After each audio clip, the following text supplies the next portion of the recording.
కూడా మానవత్వం పుట్టుతుంది, నిస్సహాయత నుంచి ధైర్యం పుట్టింది. ఇవన్నీ ఆయుధాలు. అవును.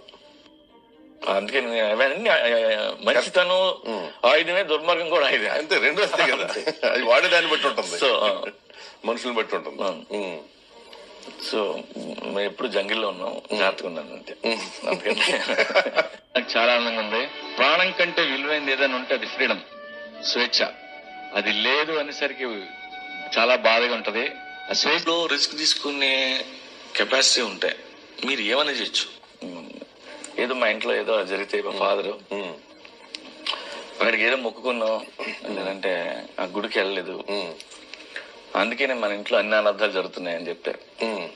సరే అప్పుడు 5th క్లాస్ నేను. ఓకే. అప్పుడు నేను అన్నా, అంటే గుడికి వెళ్ళకపోయి ఆయనకి బొచ్చి ఇవ్వలేకపోతే ఆయన కక్ష కట్టి మన ఫ్యామిలీని టార్చర్ చేయడానికి చూస్తే దేవుడు ఎందుకు అవుతాడని అడిగాను. అంతే కదా మరి.